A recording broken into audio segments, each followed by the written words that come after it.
Hello and assalamu alaikum everyone. I'm Kashif Kamran. We're looking at the AAA right directions for exams in September 22. This is the tip number 4. Don't lose communication skill marks in the question number 1.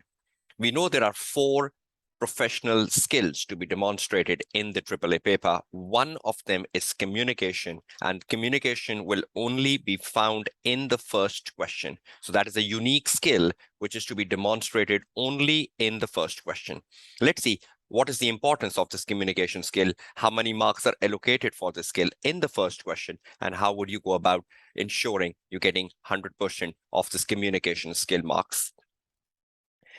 The communication skill marks, when you look at the professional marks in the AAA paper, which are a total of 20, split into section A and section B, 10 and 10. The question number 1 consists of 10 professional marks, out of which 4 marks are allocated for communication skill. And again, communication skill is in the question 1, not in any other question. And there are remaining 6 marks allocated to the other skills in the first question. So in the 10 marks, 4 marks are for communication skills, and I'll just be telling you what exactly you need to do for that. 6 remaining marks out of the 10 is for the other skills, which include analysis, evaluation, and commercial acumen. Now, what you need to understand is that the communication skill marks in the first question is for you to write a briefing note, because we know the question number 1 always asks you, the partner is always asking the manager, prepare a briefing note in the email, and you need to prepare a briefing note, and the structure of the briefing note, how you format the briefing note right from the start to the end. I've guided you about that in my webinars.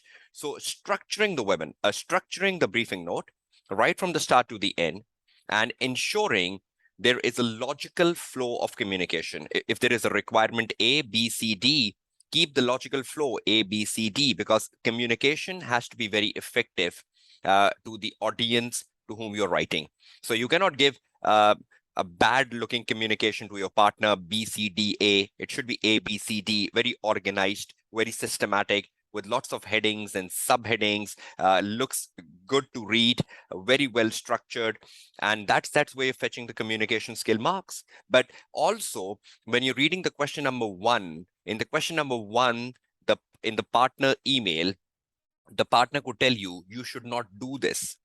Now, if the partner is telling you should not do this, which is known as a signpost, you should not do that. Because if the partner is saying you should not do this and still you are doing it, that means this is not a good communication skill.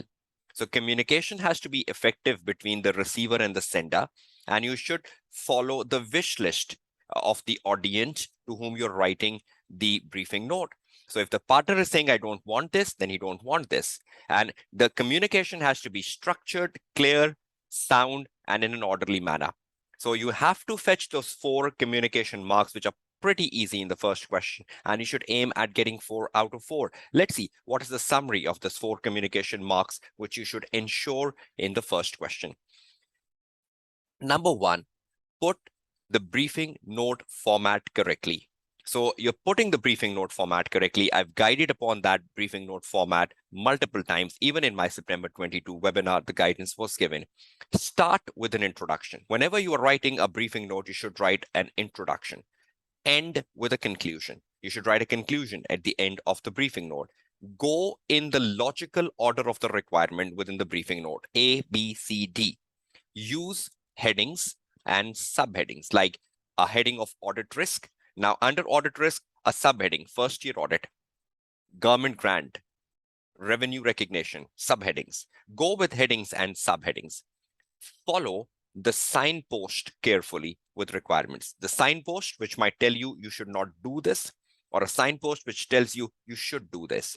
You need to follow the signpost very carefully, because that is part of communication skills and will fetch you significant number of these 4 marks.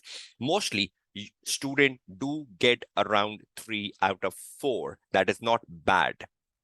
So ensure you are implementing these techniques to fetch most of the communication skill marks in the first question. And I'll be covering the other professional skills and how to get marks on other professional skills in my upcoming tips.